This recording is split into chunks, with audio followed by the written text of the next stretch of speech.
Woo.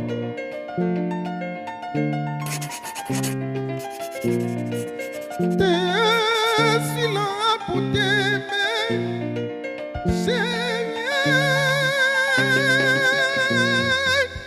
alo poke asimu bati baby alo nakupenda sana alo mama alo wapi baby mabati taku alo nakutaka sana oh mama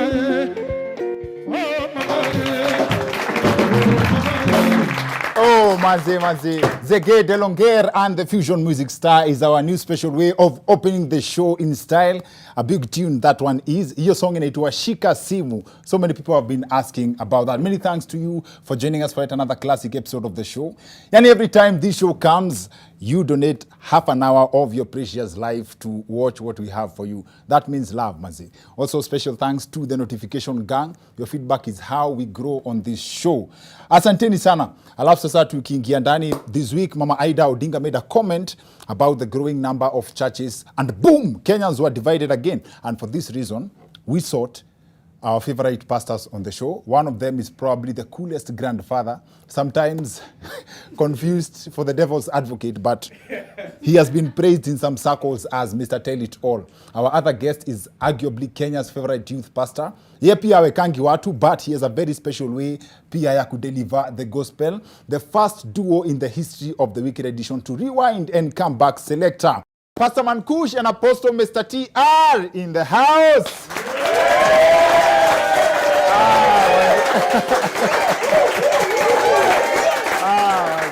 Asante sana. We'll be talking to them in a bit, but first, so much drama for a week. A lot has happened, especially in politics. This week, rumors started going around that Honorable Rigathi Gachagua could be selected as DP Ruto's number 2 and possibly Kenya's next deputy president.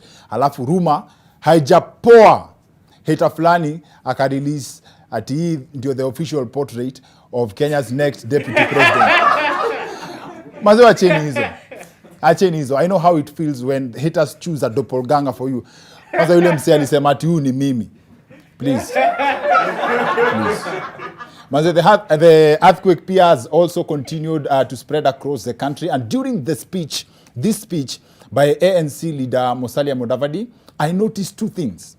One, politicians have their own language. Listen to ANC leader Musalia Mudavadi switching to Swahili. A very senior man in this government once told me that we cannot leave the government to somebody who is not pedigree. Nitakuja kwa Kiswahili.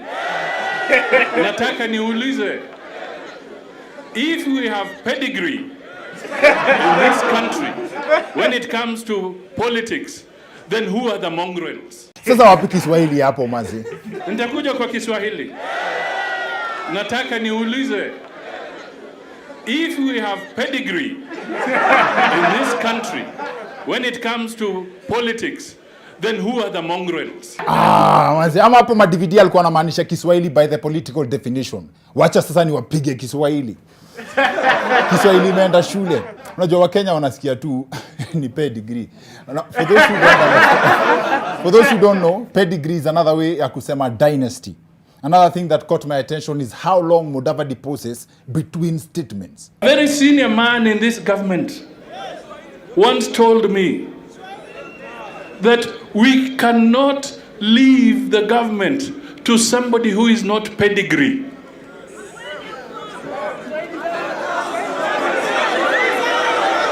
Kenyans are very patient, man. We measured how long that pause is. It's longer in the original video. Hapa ni vile tumeharakisha. The original pause is longer than this relationship. That pause is almost as long as it will take Kenyans before, as long as it will take before Kenyans say His Excellency Moses Masika Wetangula as the president. Ama tuwacheze the original video.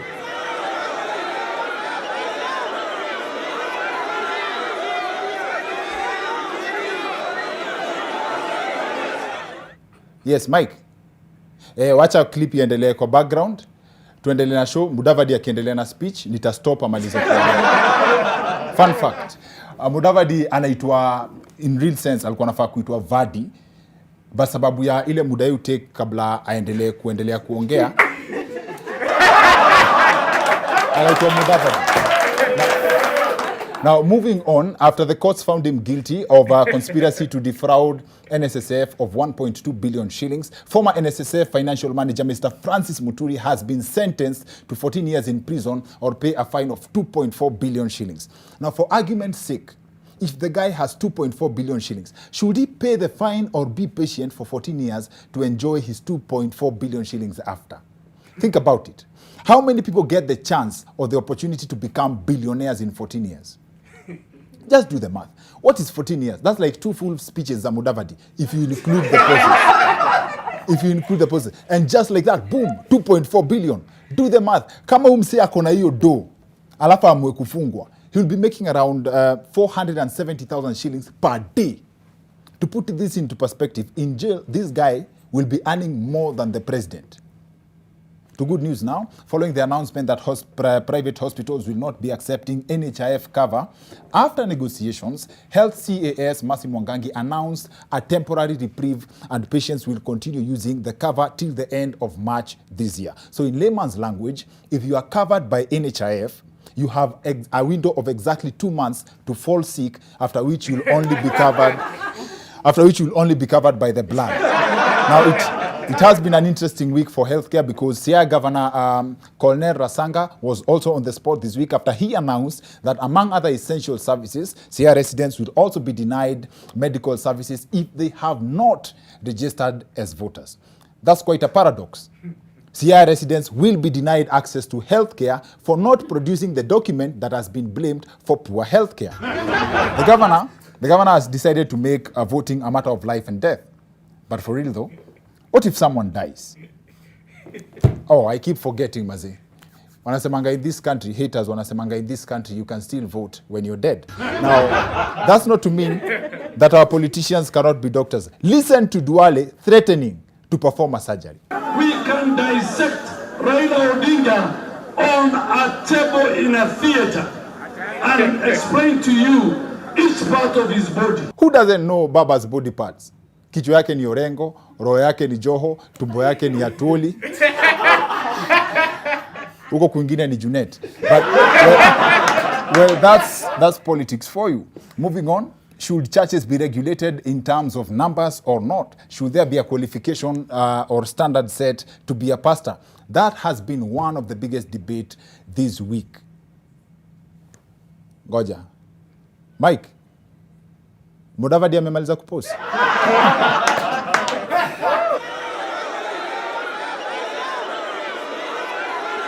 Bado, where were we? Oh yes.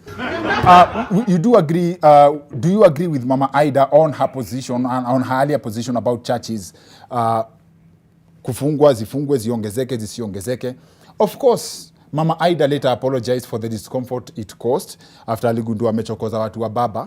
But the debate continued. We thought it wise to invite Pastor Kush and Apostle T Mwangi to help us navigate this conversation. They will be joining us on the other end of this short.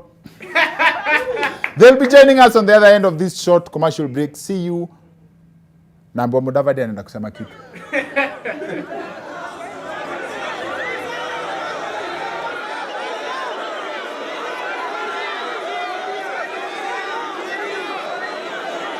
The break. See you guys in a bit.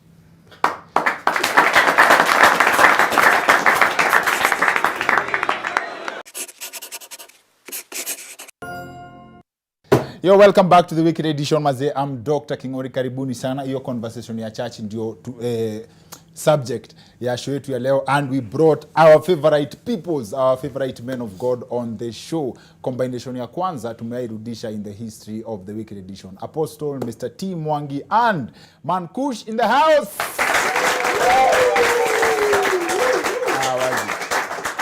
Karibuni sana. Tena na tena. Asante. Niliwaambia the next episode tunafanya ni ya atheists. Tumalize hiyo conversation sasa once and for all. Si ndio? Leo tunataka kupiga story ya church, na watu wakati hii conversation, wakati Mama Aida alisema churches zireduciwe kidogo zimekuwa mob, it brought a few questions.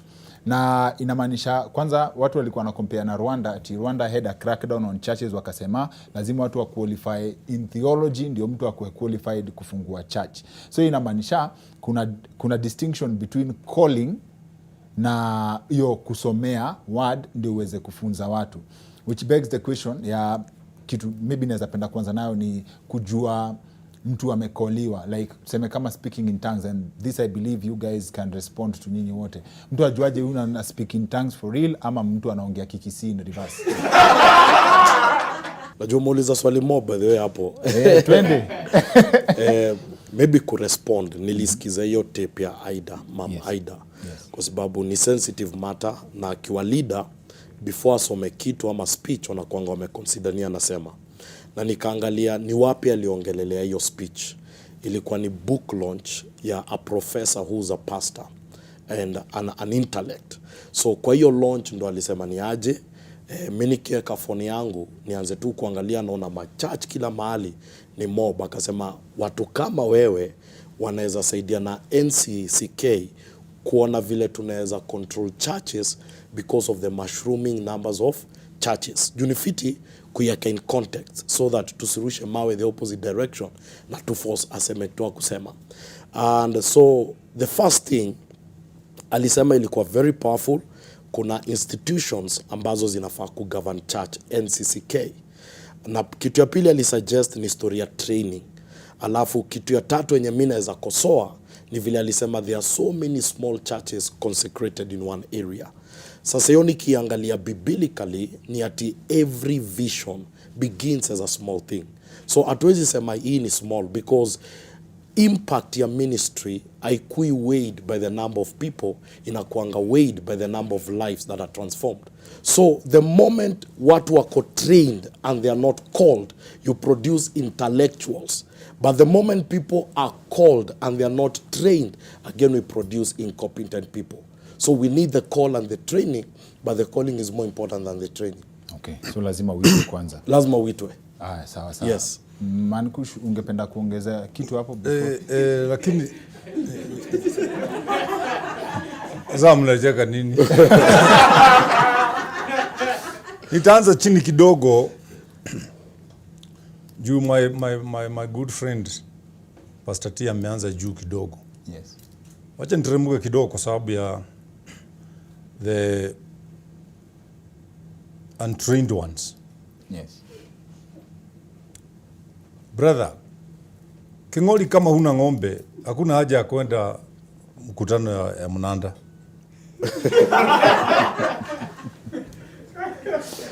Nadhani umenielewa. Kama huna kaprot, hakuna haja ya kwenda mkutano ya Marad Road. Waenda mahali na kufit.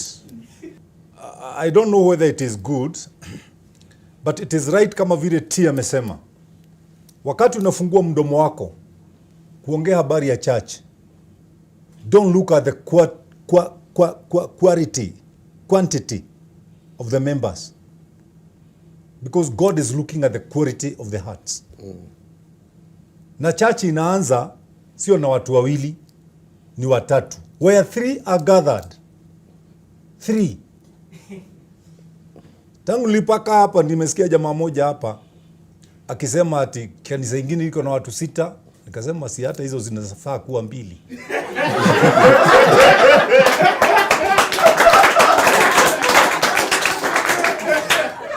Nikasikia jamaa mwingine akisema hapa tu nikiwa tu nimekaa hapa ati unataka wale 6 na hawa 5 waungane, pastor moja akule wapi? Kwa hivyo the way they see the church, wanaona kama ni business. Yeah. Lakini ukitaka ujue si business, unajua unaweza anza butchery na ng'ombe ya mama yako ikizaa ikufe. Akwambia badala ya tuzike, wewe chukua enda ukaanze nini? But church is not like that. There is the calling. And when once you are called, ukitaka kuimprove, you go for training. Na kama hutaki kuimprove, wewe kaa tu hapo hivyo, tutakupita tu sisi ambao tumekuwa trained, lakini tutakuwa tukikuhurumia na washirika wako, maana utakuwa ukiwaambia wasikunywe dawa, wasiende hospitali, Yesu anakuja Friday. You get all this ni kutokuelewa. Tukifika kwa training, hata natumia example yako. Where you sit as a journalist. But naweza prove au na document ya journalist ulianza ka comedian, but uka interact na NTV wakakufundisha disciplines za journalism. So na ethics. Kuna two types of training. Kuna the school system, 4 years in a theology school and you learn.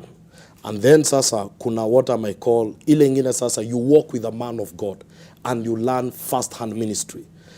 Kush amekuwa kwa ministry for long. Imagine nimemfuata for 10 years. Already najua how crises are handled, how money is handled and all that.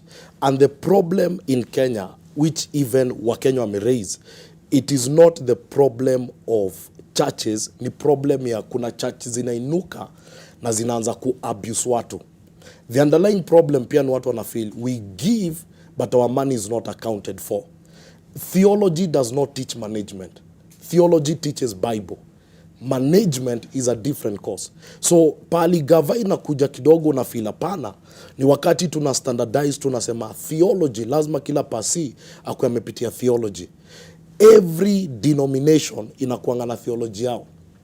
That's why kuna theological school ya Catholic, theological school ya PCA, theological school ya ACK, theological school ya Pentecostal.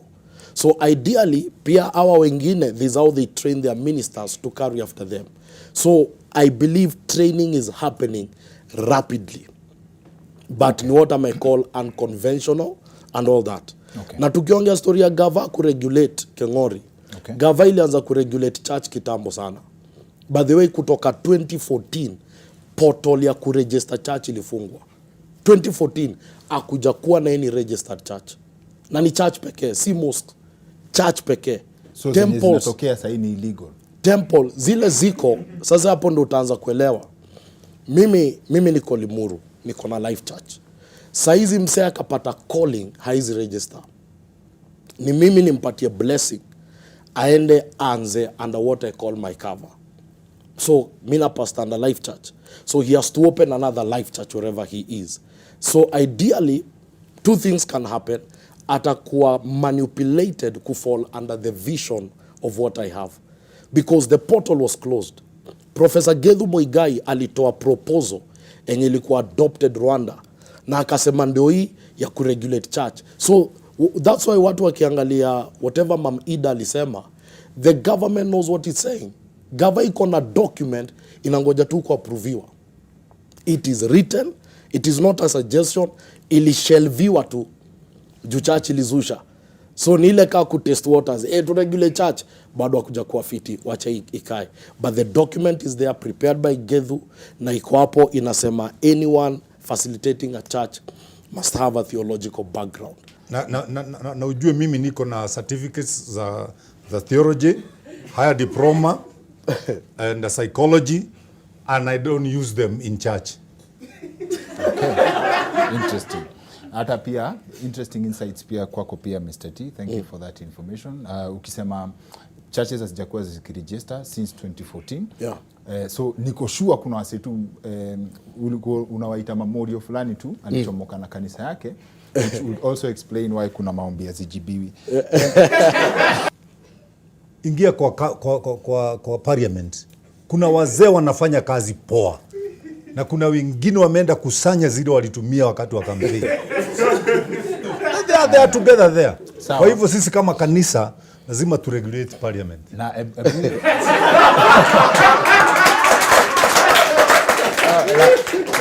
Na kuna wase wana argue this conversation hii kulipuka yenye imelipuka after Mama Aida alimake statement, imefanya watu wamekam na concerns, let me call them concerns, kama ati how comes Africa, na hii imekuwa ikigo around for some time, Africa is more religious than wale watu walileta religion. Kuna principles za Bible na kuna Yesu Kristo ambaye sisi tunaamini, ambaye anaokoa, ndio tupate uzima wa milele. Yes. Afrika tutapata uzima wa milele tukiwa masikini hapa. Hizo nchi zingine ziko na doo nyingi, lakini uzima watapoteana naye, kwa sababu uzima hatutapewa kwa ajili ya doo zile tuko nazo, lakini they are very good in applying the principles to get money. Kama juzi tulikuwa na COVID hapa, hata sasa tuko naye, wametupea. Swali ni moja, Kenya tumepea nchi gapi support? So because they know how to give, that's why they have a lot, because God says the heart that gives receives, not the soul.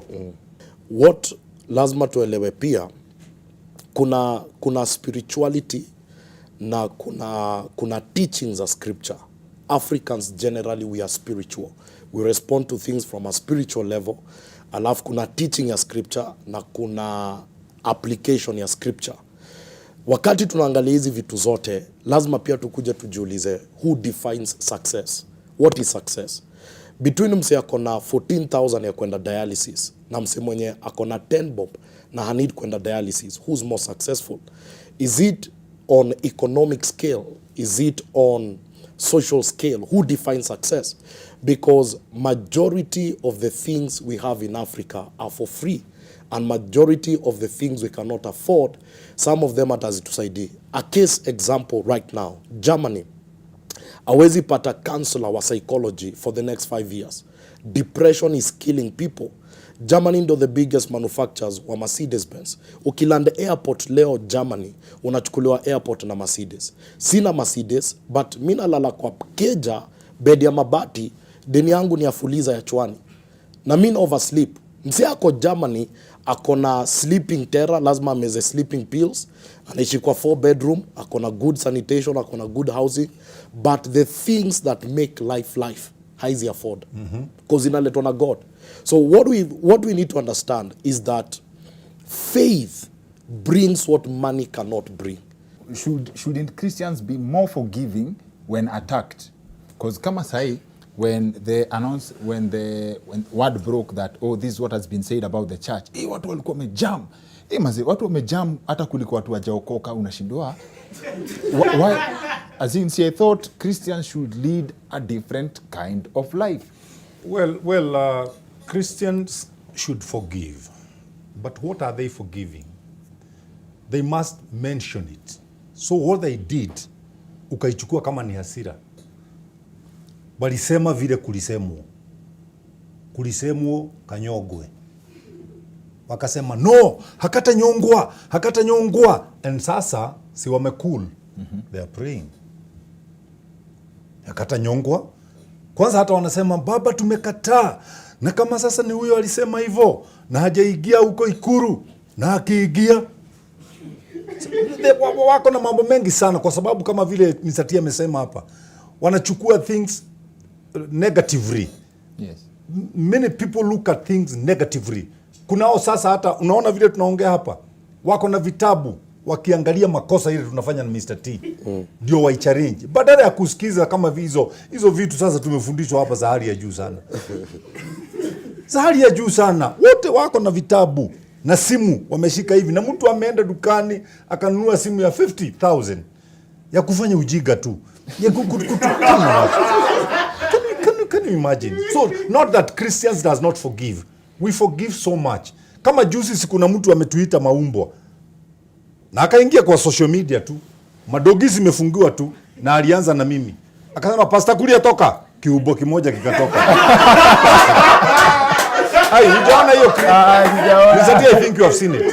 Umeiona? Zikuona yako. Mr. T hajasemwa. Mimi, Pastor JJ, Pastor Muiru, moja ikatoka kabla haijaitwa, ikabiwa wewe Kanyari kwanza rudi. Juzi amefanya ka TikTok kingine kakusema I'm very sorry, please I need forgive, watu wa Mungu mniforgive. Nikaandika kwa Facebook, I have forgiven you. Hata kabla hukusema hivyo, nilikuwa nimekuforgive kwa sababu nilikuhurumia. Kwa sababu from the abundance of the heart The mouth speak. Kwa hivyo ni umbwa tu moja ilichomoka kwa roho yako. Kwa sababu ndani yako unalisha umbwa. Number two, nimekusamehe tafadhali my sister.